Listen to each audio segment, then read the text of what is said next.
Okay, so you can see my screen, right? Mhm. Okay, great. So we are the IEEE Seneca.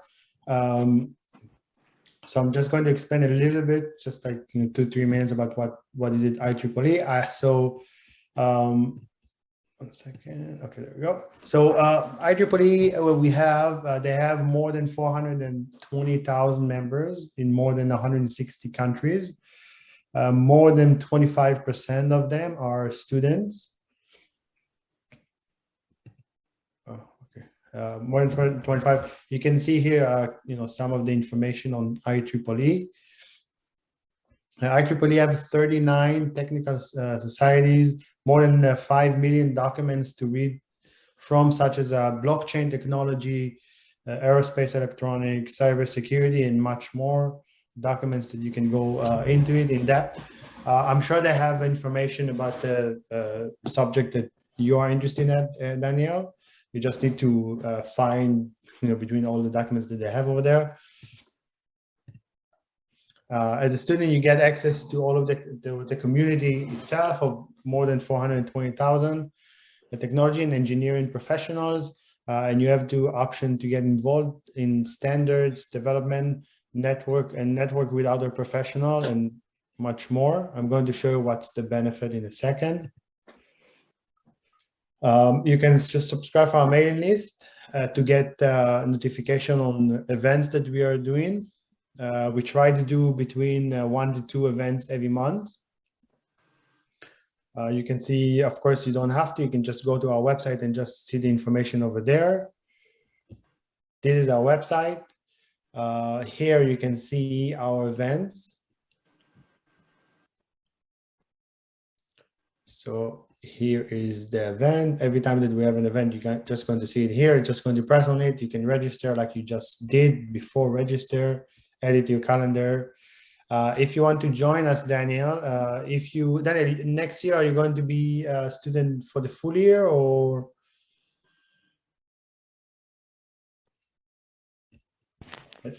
No, actually, I graduated from school in 1982. Oh, okay. Okay. Got it. Okay. So because usually it's just for students to volunteer with us and the IEEE Seneca. So you can just see the information here, but you must be a Seneca student for that.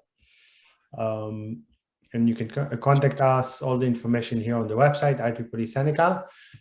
Here is all the benefits that I said. I'm going to send a link on the chat, and you can see all the benefit that you get from IEEE. You have access here for everything.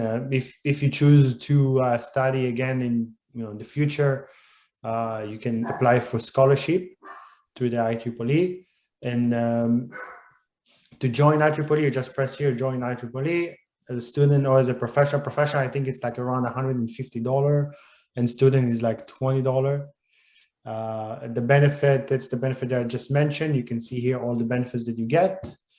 That's it. That's about IEEE Seneca.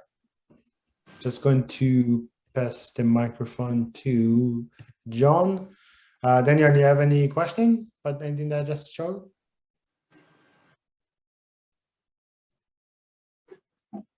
Oh, I'm all set. You guys are great. Keep going. Great. Okay, John. So you. Yeah, thanks, Adi. Yeah, I just want to say thanks, Dan, for setting all this up. And thanks to the IEEE. It's a great organization to get involved with this type of content and to help out in the community and get involved. I think it's quite easy to get involved with them, and I highly recommend that. Just as a disclaimer, this presentation is a presentation that that I put together. I am a former student at Seneca, and by no means an expert on these particular components, but I have worked with them firsthand and developed kind of an experience and intuition with them, which I'd like to share. And you know, I always recommend that rather than just sort of copying what you see here, to sort of take it in, sort of try and understand it on your own terms, and hopefully it will help you that way. But there might be something that you could do better or do a different way you prefer to. So, you know, keep that in mind. I will just bring up the presentation right now.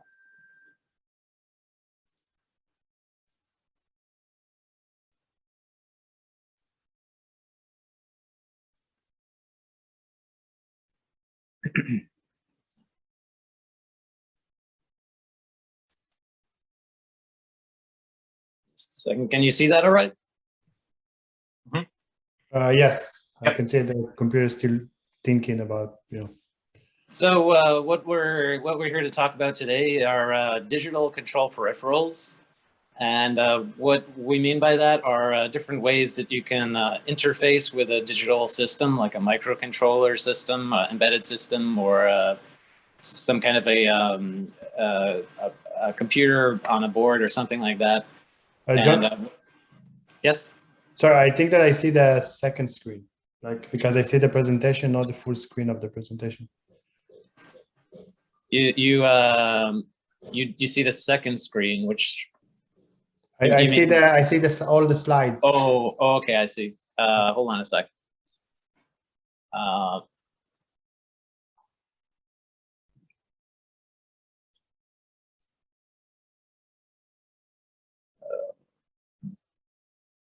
Okay, I'll just unplug that screen.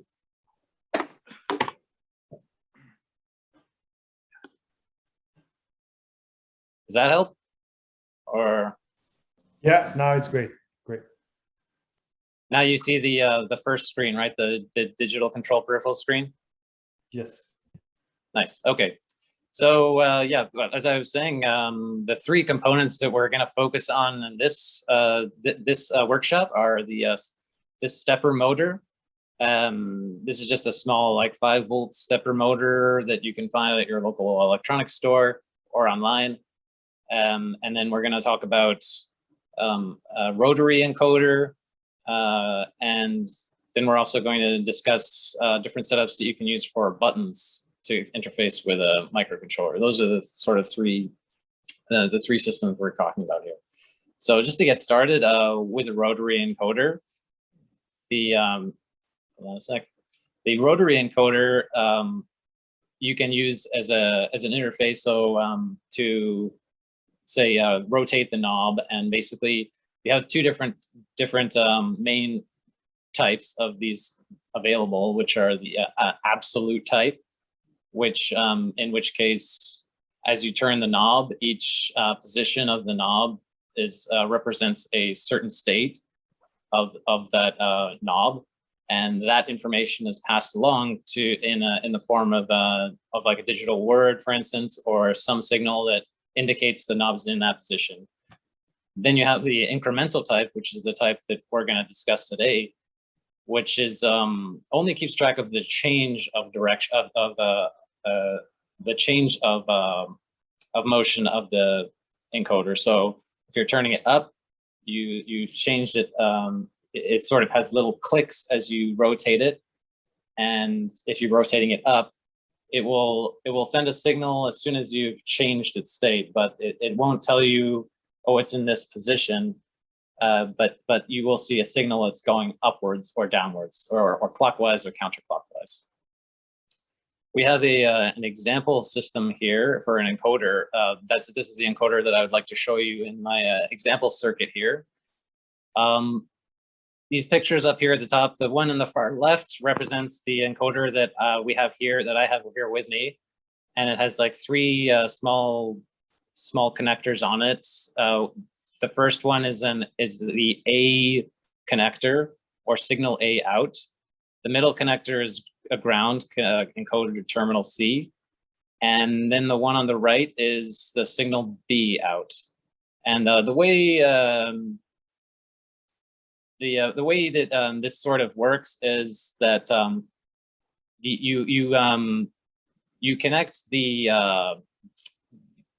A and B to a source to like a voltage source, and when you turn the knob, you will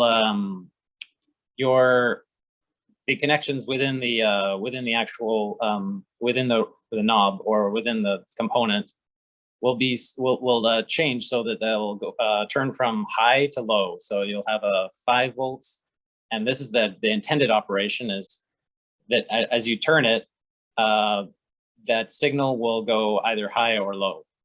And it's by doing this in a certain pattern that it tells you whether or not the encoder is turning clockwise or counterclockwise. So this is just here from the data sheet here, the little diagram, the circuit setup here that we have. And this can be different for any system that you have, but basically the way this is set up is that in the beginning you have no connection between either signal A out or signal B out and ground. The switches here are open. So the 5 volts will charge these 2 capacitors until they reach 5 volts. So so encoder A and encoder B terminal will both be 5 volts. When you turn the encoder, these 2 switches, or maybe not literal switches, but in the diagram, they will close in a certain order.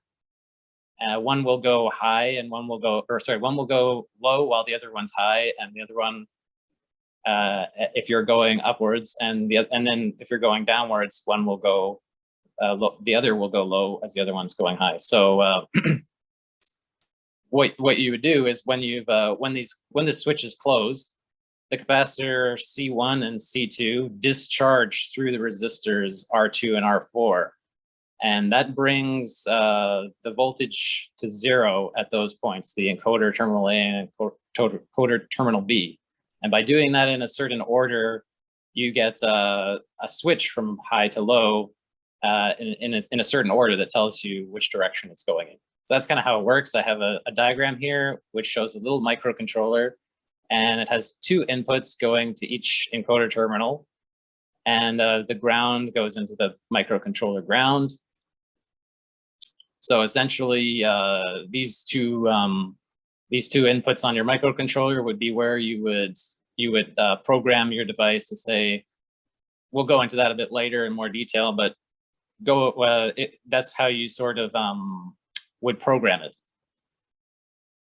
So going into a bit more detail about this, you can see from these 2 diagrams, I've actually set up this one particular rotary encoder that's an incremental type on my own oscilloscope here and taking some pictures. So as you can see in the top photo, this is me turning the knob clockwise. So as soon as I've turned it clockwise, this happens here on the screen. So when nothing's happening, you just have 5 volts across, right?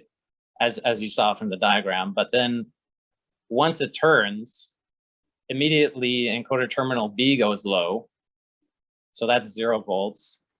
And then there's a little wait time while encoder terminal A is high, and then it goes low. So what's happening here is that when the encoder terminal A goes low, encoder terminal B is always also low. So essentially both terminals are low whenever you have a change of state from 5 volts on encoder terminal A to 0. And then if you look at the bottom photo, you have kind of the opposite scenario. So it's 5 volts, it's 5 volts. And then once I've turned it down or turned the counterclockwise, encoder terminal A is brought low first, while encoder terminal B is high. So now you have, whenever encoder terminal A changes state, encoder terminal B is high. And that's really how you can use this, because what you can do is on most microcontrollers, you can create what's called an interrupt service routine. And so whenever your terminal A, which is connected to your input on your microcontroller or your Raspberry Pi or what have you, whenever that goes low, you simply check for the condition of whether or not B is high or low at that time. And so when A is changed state, if it's low, then it's turned clockwise, and if it's high, it's turned counterclockwise. I'll just quickly show you my example circuit here. Actually, no, forget about that for now. But that's sort of how the incremental button programming system usually operates. If you're and it can be different depending on your components. So the next thing I'd like to discuss is button debouncing. So this maybe I will this is a little bit of a tricky subject, because when you're using a button, you know, a lot of folks might just think, oh, it's very simple. You just plug the button in, and when you're pressing it down, you just program it so that whatever happens whenever you press the button down. But a lot of cases you run into electrical issues where there's noise, or there's the button is in a sort of half on, half off state, and it's changing state very quickly. And so you get a lot of like unpredictable behavior at those points in time. And that's why you do debouncing. You create a debounce circuit. This is an example of a single pole double throw scenario where you have two NAND gates. And as you can see, one of the connections is tied to whatever 5 volts or 3.3 volts. And so that's high, and it's high state. And but the switch is in the first position. So that point, that node where that NAND gate is in the top NAND gate is actually 0 volts. And so this NAND gate, because both inputs have to be in the NAND gate, since both inputs, if they're both 1, then your output is 0, and always 1 otherwise. Your output at Q will be 1. It's forced at 1 because it's impossible to have both inputs at 1, because 1 is forced low. And that in turn, because the other one is high, because the switch isn't closed on the bottom NAND gate, that one, it has the input from the output of Q, and that is high. So, and that one also has the other one high. So that one is brought low. But when you're bringing the switch between these two states, because the bottom state would just be the reverse of the top one, both inputs are high. Sorry for the both inputs to the flip-flop here, so the S and the R are both high, and that just maintains whatever state was previously there. So if your switch is sort of very close to either position and it's switching very quickly, it won't change state, because both inputs in that case would both be, the switch would be open for both inputs there. And so both of those inputs would be 1, and the result would be that both outputs are 1, or sorry, the outputs will stay the same as whatever was previously there. This one is a little bit less common, so I'll just move on from here. Here is sort of the one that I'd like to show today. this is a single pole, single throw switch. So it's essentially just a one on off switch. So when you close the switch, it's closed, and when you open the switch, there's no connection there. There's no switching between two streams kind of thing going on. The circuit here we have is a debouncing system that works with a capacitor and a comparator. So essentially what we have here in this diagram on the right is we have the 5 volts input, and our switch begins in an open state. And so this capacitor here, the 100 nanofarads, will start charging. And it'll charge through these two resistors here until it gets to 5 volts. And 5 volts will be on the negative terminal of this op amp. And the op amp is set as a comparator type circuit. So we have it biased to somewhere between 5 volts and 0 volts on the non-inverting terminal. And so whenever your input on the negative side goes higher than that, you will have the op amp, because it has no feedback, it will be brought to ground. So it'll be 0 volts. If you want to look into more about how a comparator works, you can check that out on your own. But essentially, unlike in some cases that we may have studied at Seneca, where you have a positive supply and a negative supply, here we have a positive supply and ground on the other end. But the positive or a non-inverting terminal is between these two resistors that are both equal value. So the 5 volts there, what you're getting there would be roughly 2.5 volts at the positive terminal of that op amp. And so since your op amp is a differential op amp, and as soon as you go higher than that value, 2.5 volts, your output is going to be whatever the gain is of the op amp times the difference. So since the negative is a higher value, you're going to get pushed down to 0, versus if it were lower, it would be pushed up. So so essentially what happens is that with the switch open, this capacitor here charges up until it's full. So you basically have a kind of a gradual increase to 5 volts. But then when you close the switch, the capacitor discharges through the 10K resistor there. And the voltage will drop exponentially to 0. So it won't be a sudden drop, it will be kind of a smooth drop. And that's what we're trying to do here, is we're trying to, instead of create a sudden drop as it would be if we just hook the switch right up, we've got a bit of a filtering going on, where any high frequency changes will be filtered out. And generally speaking, when you turn it on, there'll be a slower, maybe like,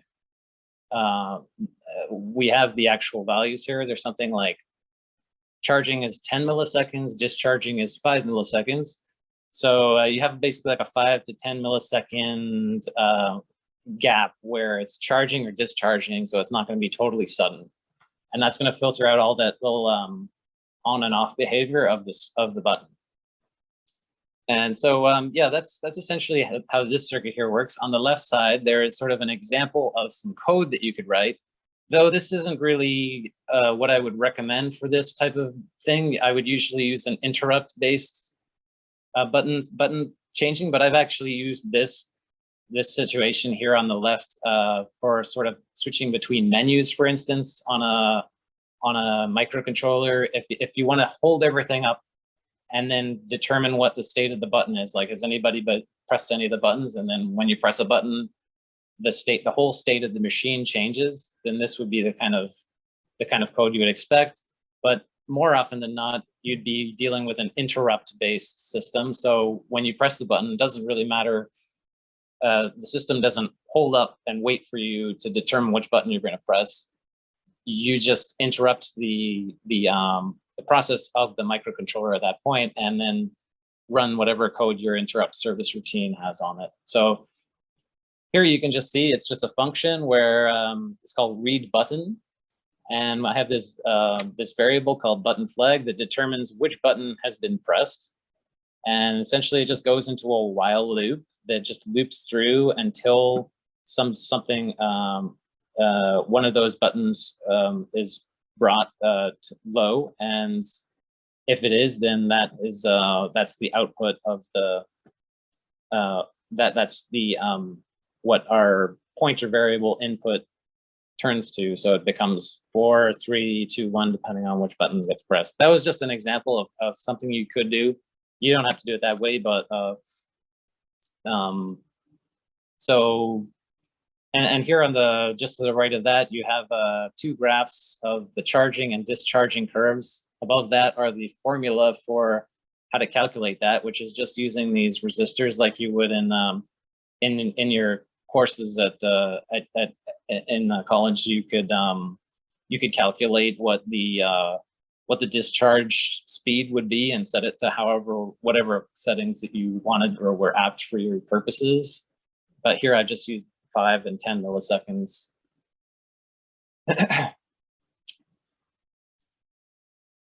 Yeah, so I'll just show you the circuit here and just quickly show you an example of the debouncing system and why it's useful.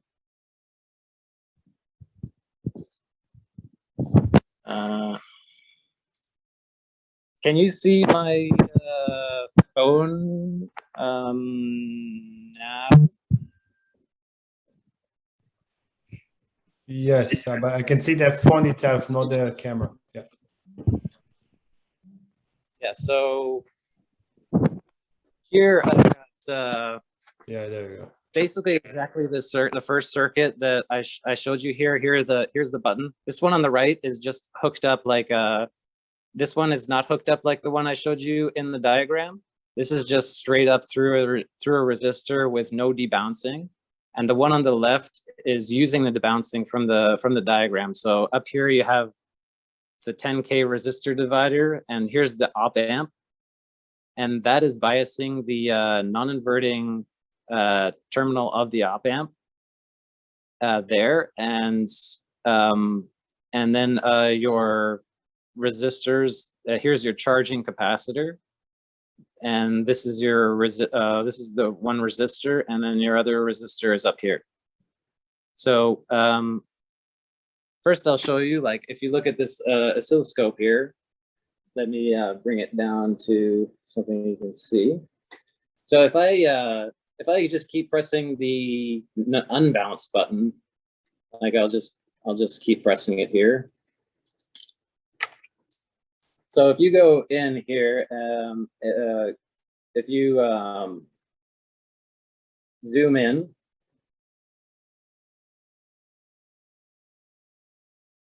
you can almost instantly see here that there's some funky stuff happening where it's changing. Like you can see there's some noise there. That's not even a really bad example, but if you look maybe at this one,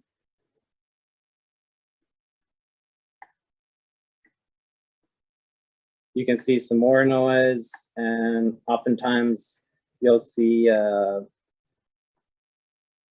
it actually change. Yeah, like here, for instance. You see that? That's kind of like what we're trying to avoid here, because if that happens while your button is being pressed, it's going to do some unpredictable stuff, because you can see it's jumping up to 5 volts and going down really fast when it's changing there, right? So that's what we want to avoid. And using this debounce circuit, we can do the same thing. So I'll just change my oscilloscope probe to the input of the microcontroller here. Okay.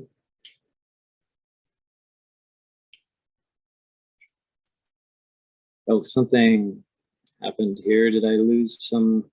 There we go. Oh, looks like maybe I got a loose connection in there somewhere. Sorry, this breadboard is a little bit off and on sometimes. Hold on a sec.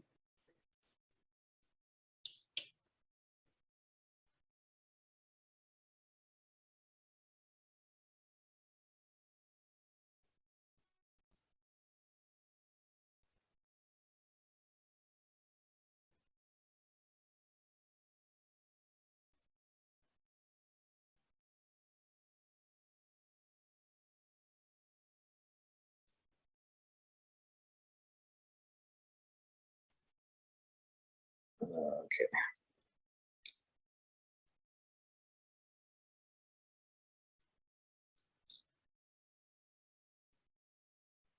Okay, here we go. So here's the output, same thing.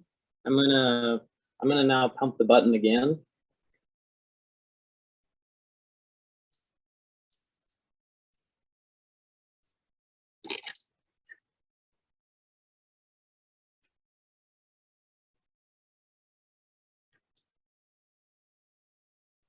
A little bit of noise here, but now if you look at the see how the change of state, how it has a little bit more of a clean kind of change, and all of that high frequency noise has generally been filtered out. Though it does look a little ugly here because possibly because of my breadboard or something, but wasn't doing that earlier. But anyways, you can see there's about a 5 millisecond or so. Yeah, this is about 5 millisecond per div. So that's about 5 milliseconds of little ramping up behavior you're seeing there. And that's sort of the same thing on the other end.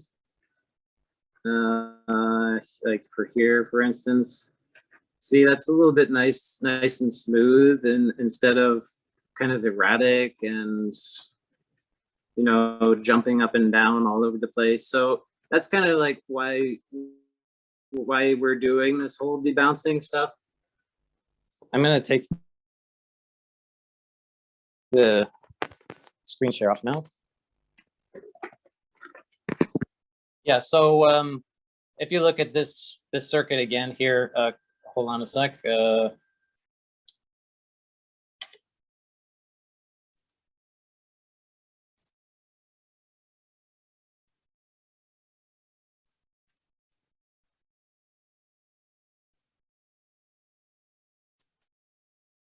So you guys can see the screen now?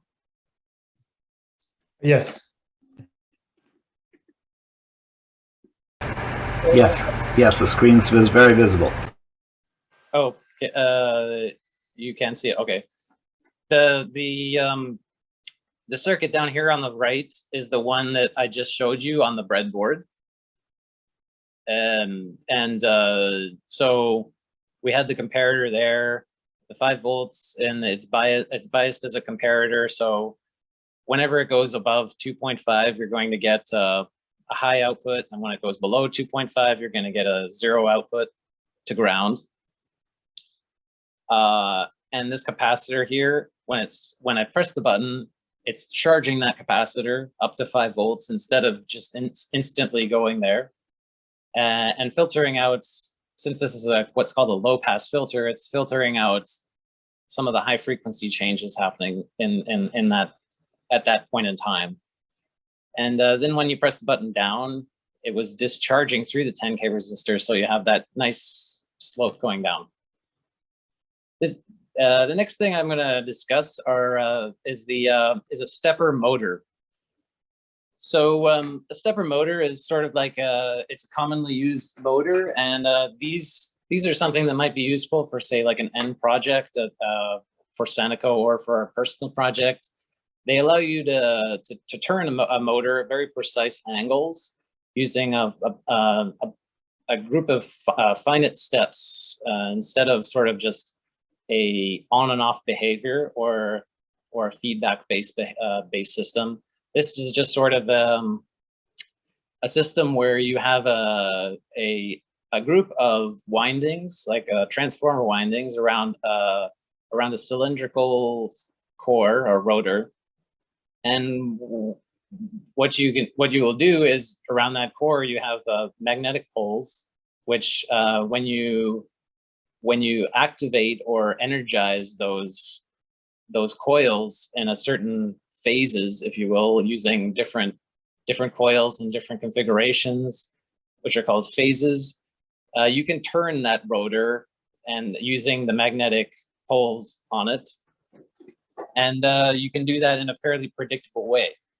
The downside of this is that unfortunately there's really, unless you have certain sensors, there's really no way of knowing where the motor is when you turn it on from your microcontroller or your system.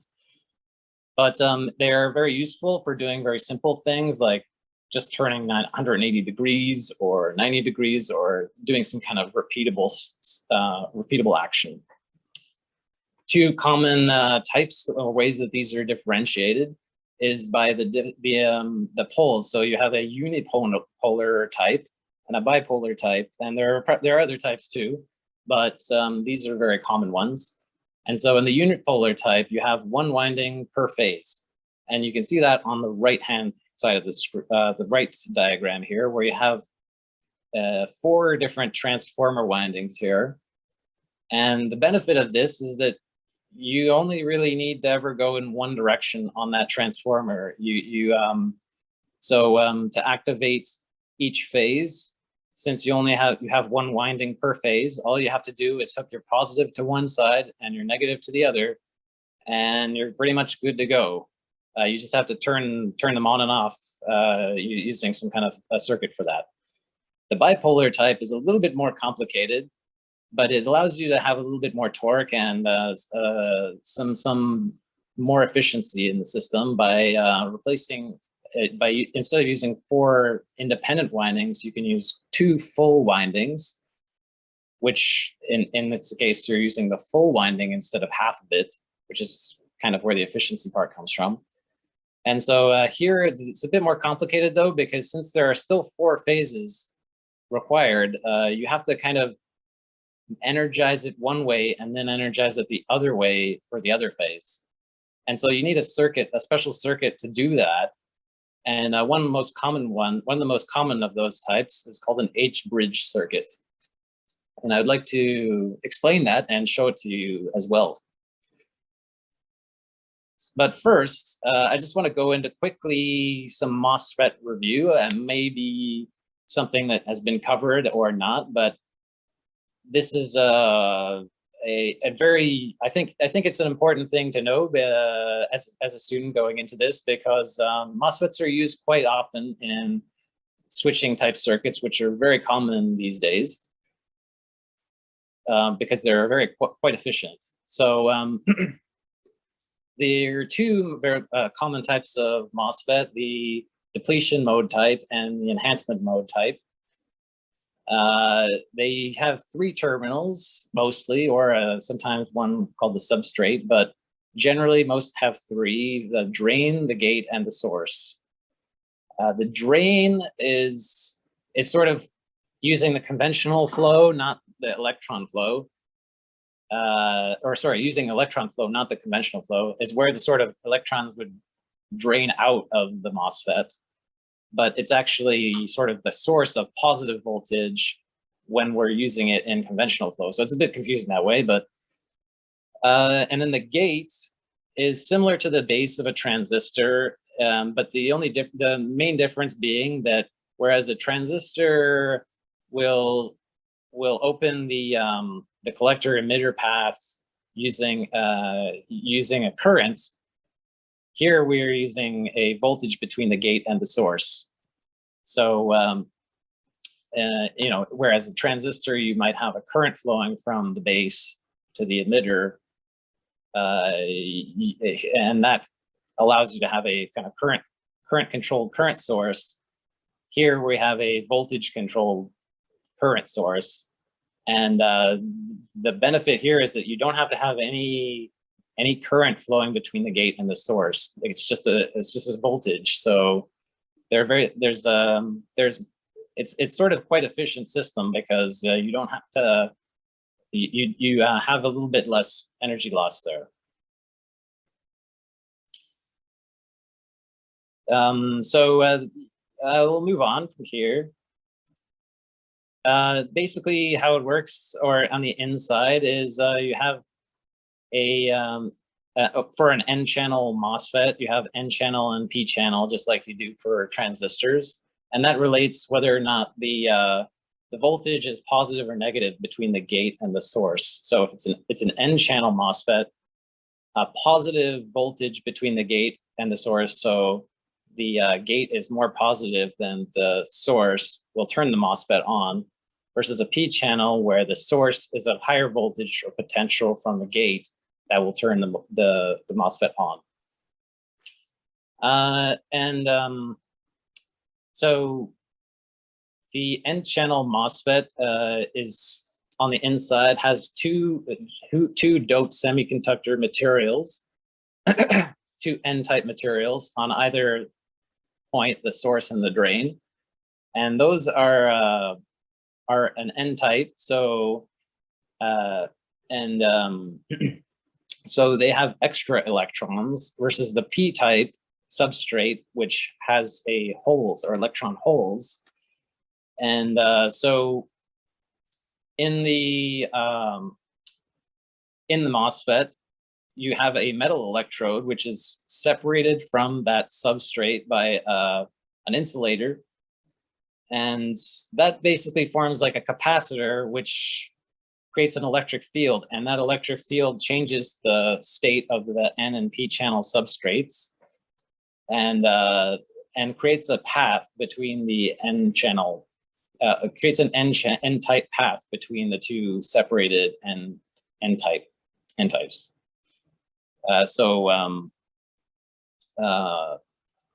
When there is no voltage, both of these types of types P and N-type are left in their neutral state, and a depletion layer will be formed between them. So no current will flow there.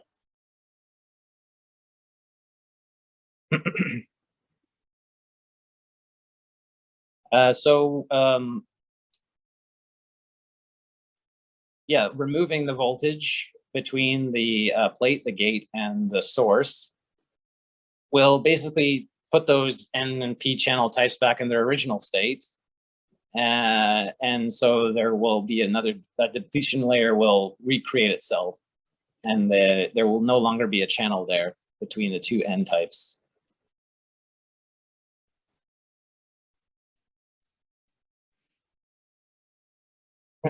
So yeah, going into the depletion type, this is a little bit of a brain teaser here, but it's a bit different from the E-type as what we're mostly concerned with, but I just thought I'd bring this up just in case anybody was interested in this. So with an N-channel D-MOSFET, a positive voltage between the gate and the source will open the channel as with the E-MOSFET. But in a neutral state, as you can see in the diagram, there's still some current flowing through the drain and the source. And but by applying a negative voltage between the gate and the source, we can then stop the current from flowing. So in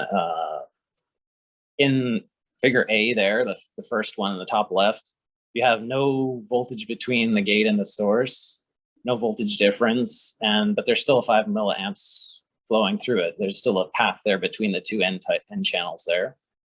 But in B, you have a negative voltage, and that's cut it off. So it's now 0.8 milliamps.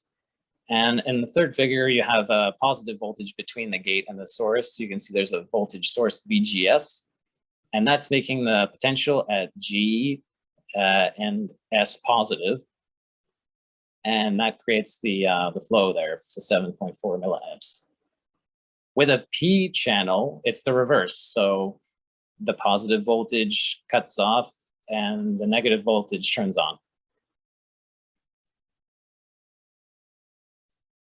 So yeah, mainly we're talking about E-channel MOSFETs here. With the E-channel, or the enhancement type, when your N-channel type MOSFET will be off when there's no voltage between the gate and the source, and on when there is, or it will start to create that path. So just as that introduction, so we have in this circuit here, this is an H-bridge type circuit. And so one way we can interface with our motors, or many different types of motors, but the stepper motor in particular, is you can use an H-bridge driver. And some people make these, or you can get one ready-made for you off the shelf, but this just shows you sort of an intuition of how it might be working on the inside. You can use one configuration. There's two examples, but here's two very common examples. One is a dual P channel. So you have on the left side here, you have two MOSFETs, but you can see the arrow is pointing in a different direction, and they're labeled differently. One says PMOS, the other one says NMOS, but their gates are connected together. And so the PMOS, and the PMOS is also upside down. So the source is actually at the top, and the NMOS, the source is at the bottom. So what's going to happen here is, well, I'll go into that in a minute, but you have basically the same thing on the other side, and then you have your load in the middle, which would be the motor in this case, which is the 1,000 ohms here. And then I've just put these little sources on the left and right to show that that's your sort of input from the microcontroller, your sort of signal, if you will. And at the top is your source, or whatever voltage is actually supposed to go through the load. And the quad N channel I put in here because I just wanted to show you how that can present some problems and why they're resolved by the other method. So the difficulty with having 4 NMOSs, you'd think that would be a little bit simpler and easier. But actually, it's a little bit complicated because if you have an H-bridge with 4 NMOSs, it looks good. So when you put your positive voltage on the left side, you can see the bottom MOSFET will have a positive gate source voltage, so that one will be on. And the top one, that will now be high, and your bottom of that, you'd expect that one to be low, so that one should particularly be off.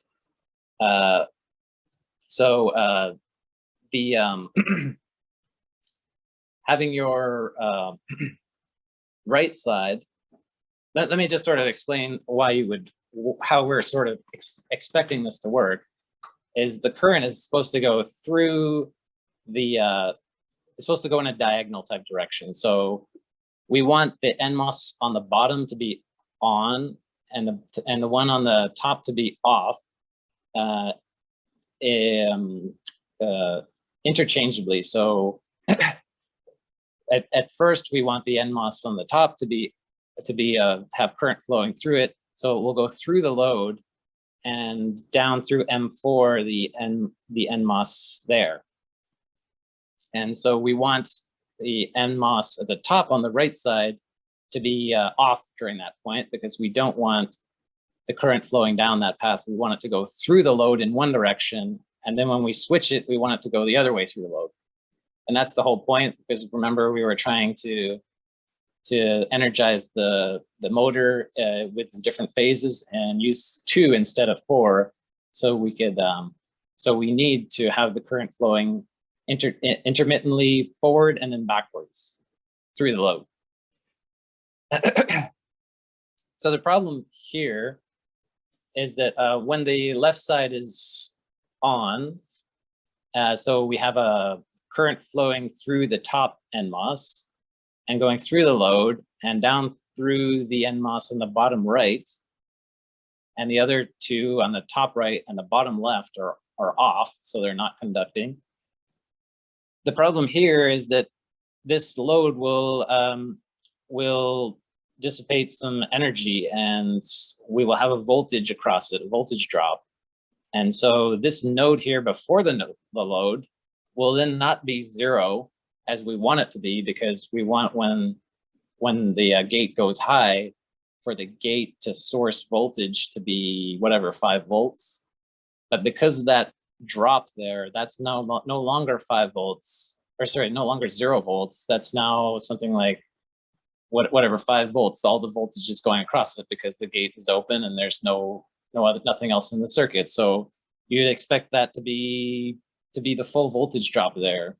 But then because that full voltage is there, there's now no difference in potential between the gate and the source of this NMOS on the top left.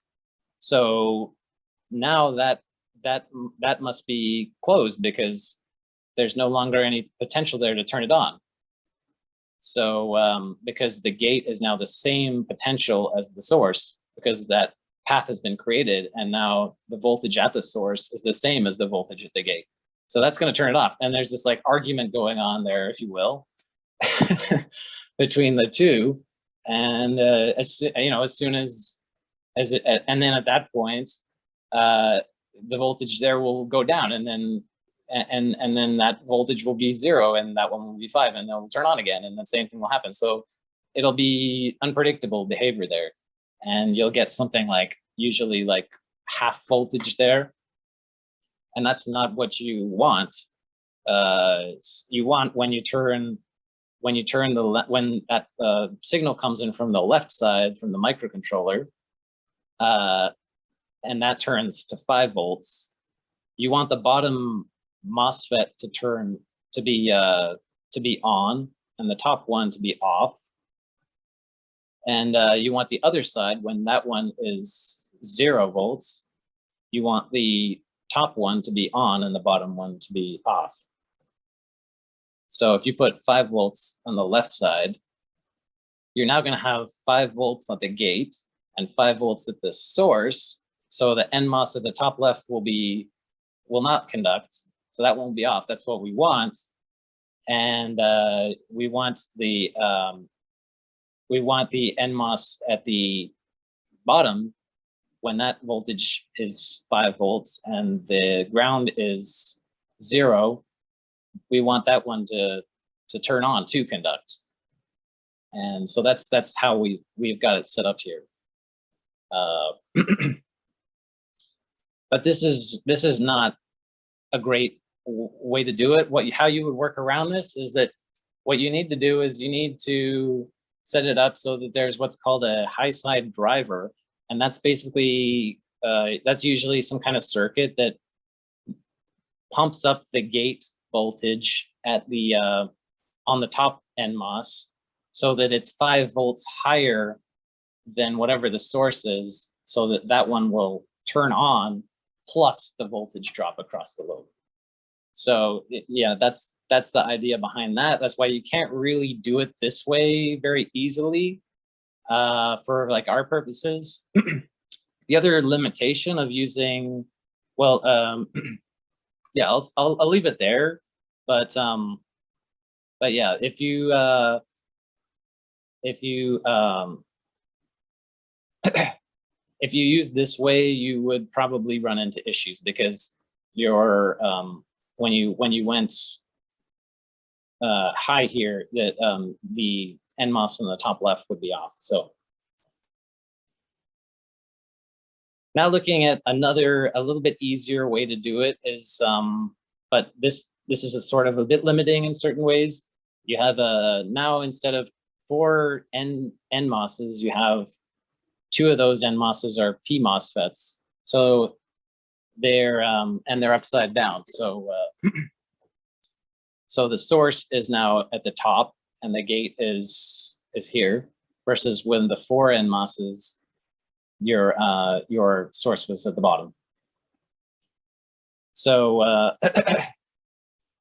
in here, when you put 5 volts through the left side, your top NMOS gate will be 5 volts, and your source will be 5 volts, so that will be off. And for the one below that, when you have your gate at 5 volts and your source will be 0 volts, so that will be positive. So that's, since that's an NMOS, that will be conducting. So that's what you want. You want the top one off when the bottom one is on. So that's good. And then the reverse is just the exact same thing. So the problem with this circuit, though, is, well, one of them is that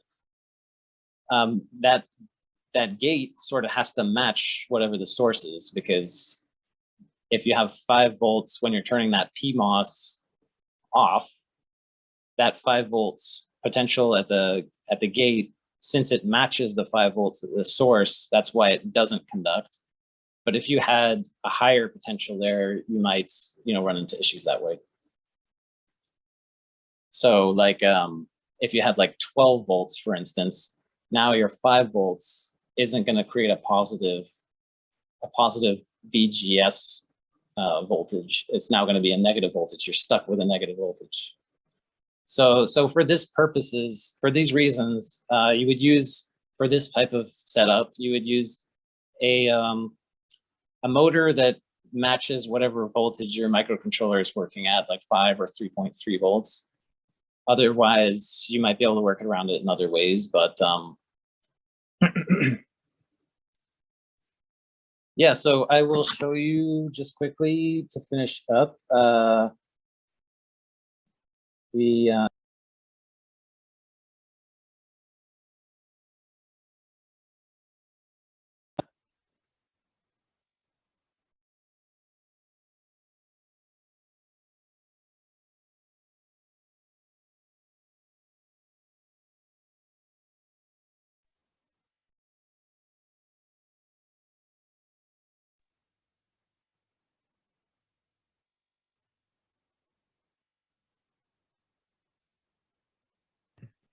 hang on just 1 second. Oh, I might have to stop sharing here.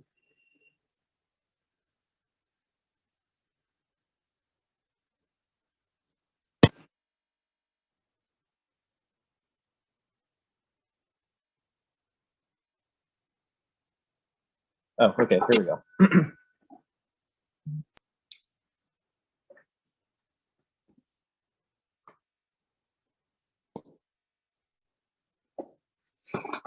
So here's the H-bridge setup with, you got 2 P-channel MOSFETs here at the top. Here, if you can see in there. So here's the first, there's 2 drivers here. One, because there are 4 leads into this stepper motor. So there's 2 windings, and I want each winding to have one phase where the current is going one direction, and then another phase where it's going in the other direction. But the actual order is, I want it to go positive through the first transformer, positive through the second transformer, negative through the first transformer, and then negative through the second transformer. So so I've got right here is the input to the motor, and here's the other side of the motor. And as you can see, the MOSFET here has, at the top is the drain, and the bottom is the source, and and in the middle pin is the gate. So I've got the gates hooked into my microcontroller here, and the gate on the other side is the same thing, going into the gate of each of the MOSFETs. And these are N-channel MOSFETs. You can see they look slightly different. Yeah, and so basically what's going to happen is, when my microcontroller sends it's going to start by sending a 1 or a 5 volts through here, and gonna make this side low. So this one will be, we'll put a 0 on the gate of these 2 MOSFETs, and this will put a 5 volts on the gate of these 2 MOSFETs. And here is my power. So when the 5 volts comes in, it's going to go into this gate, and you're going to have a 5 volt to 5 volt potential. So this is going to be off, or sorry, when this is 1, we will start with this one, sorry, at 0, and then this one at 1. So when you have 0 in through here, this MOSFET will have a negative VGS. So the source will now be more positive than the gate, and this will have a negative voltage across the gate in the source junction. So this will now be on because it's a P-channel MOSFET, and it's going to conduct through the motor. Because this has 0 volts through it, it's a 0 at the gate to 0 at the source voltage. So it's going to be off, right? So the current can't flow down that path. It can only flow through the load. And since this is in the opposite state, the opposite is true. So this has 5 volts coming into it. This P channel is off because 5 to 5 volts means no potential, because there's no difference between 5 volts and 5 volts at the source. And so this is off. So it's going to flow through the load and out through this N channel, which has a, since we have a gate at 5 volts and the source is at ground, that's going to be a positive gate to gate source voltage. So that MOSFET will be on. So we'll have some current flowing through there. And then when it switches, the opposite will take effect. And the same goes for this. It's essentially just a copy of this. So if I just take the exact circuit that I was showing you before, with the button, if you will, and just plug it in. And in a second.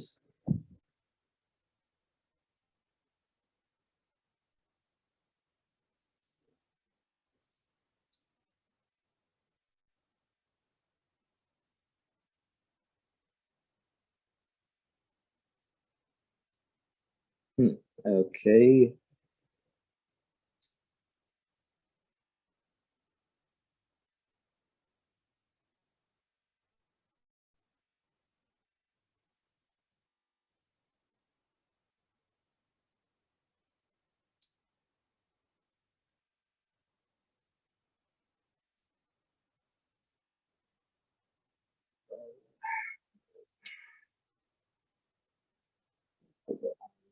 Right spot there.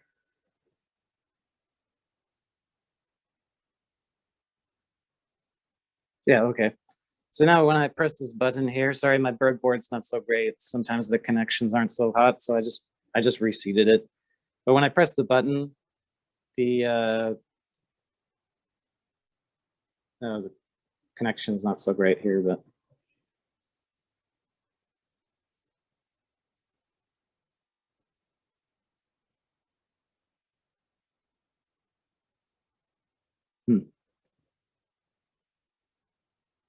okay, there we go.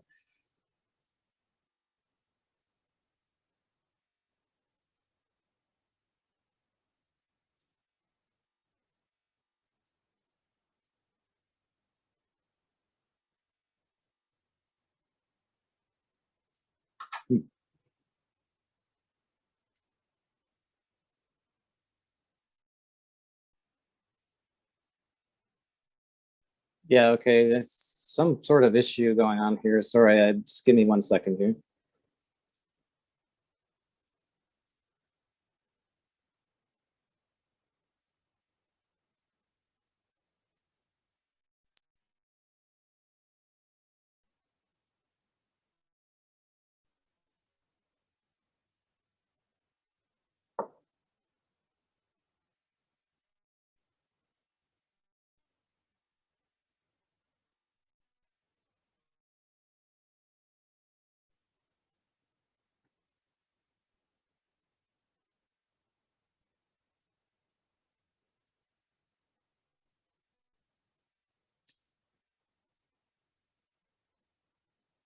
Okay, I'm not exactly sure. Something must have come loose or something in the circuit. I don't really have time to look into it, but anyways, you can see it's turning. I don't know why. It must be something loose in there, but it was working before we started this presentation, so I must have knocked something off, or if something came loose. Like I said, the breadboard is kind of off and on. Anyways, that's sort of how the H-bridge works.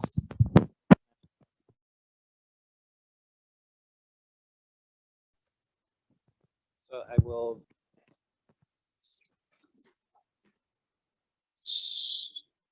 So yeah, that was pretty much the presentation as I had it. If there's any, these are the references that I used for this information. Like I said, I'm no expert on this. I just sort of looking at sort of books and resources online to find this information. But I do recommend that you do look into it on your own if you have an interest in this. And is there any questions or anything about what I said, or are there any questions? John, and maybe this is a question for both John and Adi. I'm assuming he's still here. Do you guys ever use any prototype, breadboard simulation software? Any breadboard layout software that can simulate the circuit? Yes, we do. We used to do workshops on ORCAD. Did you heard about ORCAD? Yes, I've heard of ORCAD, and it lets you simulate the breadboard circuit. So, for example, John's motor circuit would be there, and then you can put scopes on it and see what the voltages are and so forth in the simulation. Right. John, did you try to do it with that? Yeah, I actually created these images here that I was showing you with the H-bridge diagrams in LT-Spice, which is a free software you can use that you can download from Analog Devices, and it's sort of like ORCAD-ish, but it lets you just do very basic simulation with basic components, and I think you can do quite a lot with it. Nice. And that LT-Spice, I've seen it referenced many times. Is there somebody who maintains it? You mentioned a company. Which one was that? Analog Devices. Analog, yes. Excellent presentation, by the way, John. I enjoyed it. I was rapt attention the whole time, so I'm glad I attended. Yeah, well, I'm glad you liked it, and sorry the circuit didn't work, but I don't know what's up with that. I think it was just my breadboard or something like that. I don't know. Yeah, but you could see the motor moving. But one question I have for you: I thought that motor control required constantly varying those fields. So you only had one push button. What was supposed to make the fields vary with the one push button? Oh, that's actually a really good question that I forgot to even mention. But like, let me show you something really quickly. I can't believe I missed that, but let me bring this up for 1 second.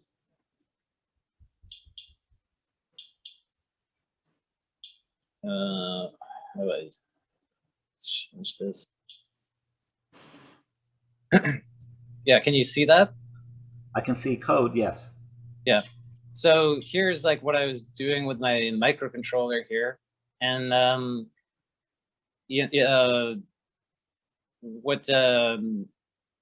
what I've got here is this is the H-bridge. This is what was supposed to be working the H-bridge. Mm-hmm. So at the beginning here, I was just sort of creating 4 outputs for the H-bridge, like one for each branch to control the MOSFETs, and then an interrupt for the button. Mm-hmm. That an interrupt service routine, so when you hit the button, some function runs, and that's this here that sets this trigger variable to 1 whenever the button's pressed. Okay. I've got to pull down on the button so that to prevent any pull-up issues, because actually, when I did set this up, there were pull-up issues, and when I was pressing the button, it wasn't going all the way to 0 volts. So I had to manually set the pull down on it, which is something that you might have to do if you were to set up a button. Sure. Because the pull up and pull down are actually quite important for the proper use of the buttons. Some microcontrollers have pull up and pull down on them, but I won't go into too much detail on that. You can check that out, but it's just sort of basically avoiding any kind of ambiguous states by pulling up or pulling down the voltage at those inputs. And so around here, I've got just a while loop.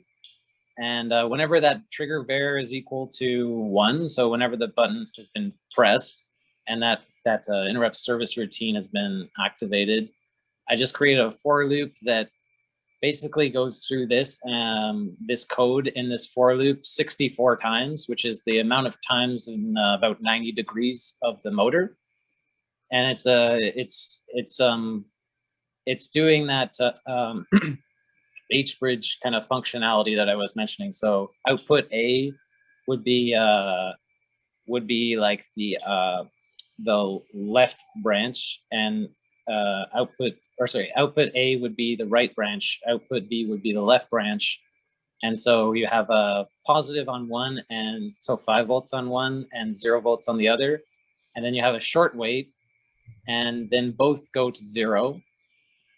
And then the other transformer winding then has the same thing applied to it. So you have a positive voltage through the load, and then another positive voltage through the other pole of the motor, and then phase. You have the other phase of the motor, and then you have it go back down to 0.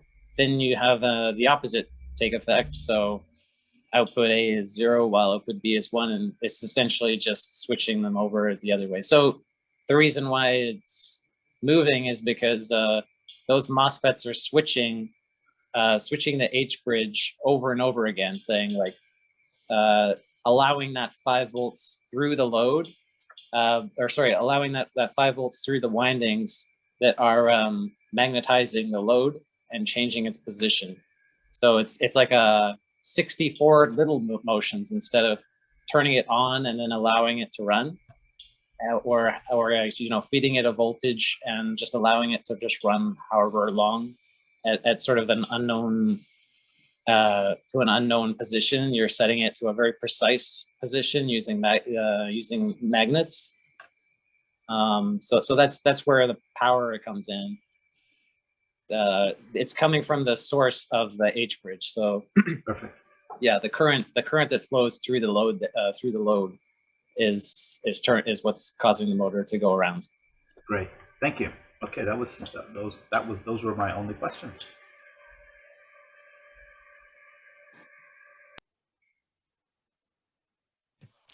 Thank you so much, John, for the presentation. It was a great presentation, like always. Oh, thanks.